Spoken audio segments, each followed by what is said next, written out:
Good morning, afternoon, everybody. Hey, Juan here. Wanted to talk about the Orville's season finale last night.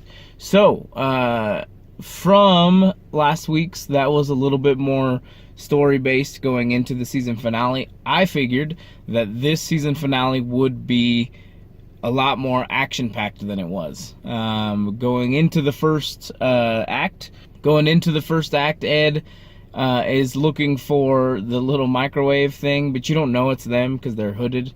They're on a snow planet, and they're looking for the food processor thing. I don't know what they call it. I don't even know if they have a name, but it's just you say coffee, and it makes a cup of coffee for you or whatever. So they're going to look for this thing. They go off, and they get back to the ship. But before they get back to the ship, a couple of Kalons find them. Their heads come off, and they start shooting at them and shit. And then, they get on the ship, and they start shooting at the ship. And there's a lot of action within the first, 3, 4, 5 minutes of the show. Finally, they get away, and the first thing they do is make themselves a Twinkie. And they both fucking love it. One of them's like, really? We went all this way for you to make a Twinkie? And the other guy's like, yeah, you want half? And he's like, yeah. And so it was funny. But I like the Orville. I enjoyed this episode too. So it wasn't a bad episode. It wasn't a bad finale. It was just very predictable. It was very predictable, and it was really slow for what I thought this would be. Because again, generally, if the previous part 1 episode is slower, generally the second episode is a little bit more action packed. Now, don't get me wrong, there were some times where there were Kalons and there were some times where the Kalons were fighting the good guys. Alara came back for 2-3 minutes, which was really cool. But there were times where it was like, there's danger, but they're gonna get away really quick, and it kind of happened that whole time. Anytime the Kalons came, the good guys slipped out the back door, and there wasn't any real big conflict. Whereas you heard in my previous video, the Discovery one was there was nothing but action almost in that whole episode. There was, even when people were standing still, there was action going on around them. So to walk into the Orville, I was hoping it would be a little bit more hyped up, but it wasn't. It was a little slower. The plot to the season finale, spoilers, if you haven't watched the season finale, go watch it and then come back. Kelly obviously did not, the mind warp, the mind erase did not work on her, so she went back and she declined the second date with Ed, and it messed up the future. It completely, apparently their relationship and them getting back, because Ed was there to save the Kalon invasion. Originally he wasn't there, and so in 9 months time the Kalons have decimated pretty much everything. They've taken over almost every galaxy and planet that is out there in 9 months time, because she said no to a second date, so they never got together. She never convinced him to be a captain or helped him to be a captain of his own ship, and they never were together. And so Kelly now, because she remembers all of that stuff still and sees that it's not going in the correct direction, she's rounded up the whole crew and told them the same story. Hey, you accidentally beamed me to the future, I fucked up the past, and now we're here. We need to fix it. And so the doctor comes up with a way where some kind of other bacteria that can be used in the mind erase will work this time.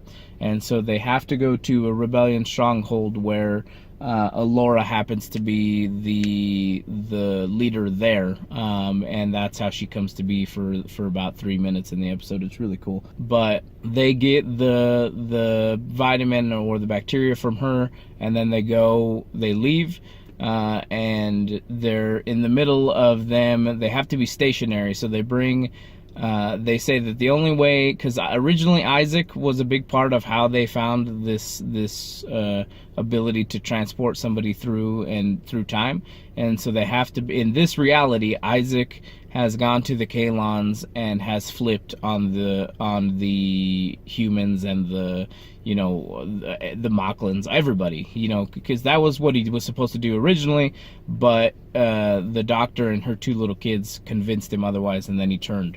But in this reality, since they weren't there, Isaac went and he got disassembled, and he told the Kalons everything that he knew about us, and then they destroyed everything. And so the only way they could make this work, because he was the big brains behind doing this, was that they killed a Kalon, they got into his brain, and then they hijacked his brain in order to bring Isaac's just his head, because they disassembled everything else because they didn't want him to attack him, but just the head, and then they put Isaac's memory in there. That way they could download everything from Isaac and then have the formula ready. And so while they're doing that and everything's charging up, the Kalons find them and they're about to attack. That's really the only sense of real danger that I felt through the whole episode. But even then, the Kalons didn't attack. There was just a countdown from 2 minutes to, a minute 30, a minute, 30 seconds, all of that kind of stuff. And while it's charging up, Kelly, the doctor is in position. She has everything ready for the mind erase to go back in time to where they originally sent past Kelly to her normal timeline. And so what you see at the end act, is everything's charging up, and then all of a sudden the Orville explodes because there's too much power being pushed to this time machine. So you don't really know if it worked or not.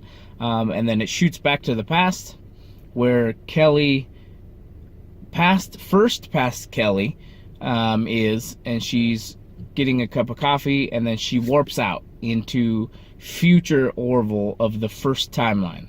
I know this is confusing. Future Orville of the first timeline, where they are accidentally, that's the accidental Kelly that went to the future Orville. And then when she leaves, instantaneously, that Kelly that just leapt out comes back in after the first Orville of the future sent her back in time, where she knew that the mind erase didn't work, where she ultimately was going to cancel with Ed the second date. But while that's happening and she's kind of coming to, the doctor also warps back in time and tells her the story. Hey, you future Kelly from the second timeline now has rounded us up because you didn't forget the mind erase didn't work, and then you fucked up the world. So future Kelly from the second timeline sent me back to erase your mind with this shit now. And so it ends up working that time. They end up, she puts her in, the doctor puts Kelly in bed. She puts the shit on her head so that she can erase her memories. And then the little mask thing vanishes. And then the doctor vanishes. And then Kelly wakes up. And she gives kind of a weird smirk. And she's waking up from her sleep. And so you think, oh, fuck, it didn't work again. But Ed calls, asks for a second date. And she gives him the second date. So it finally works. I liked the bit of time travel shit that was going on.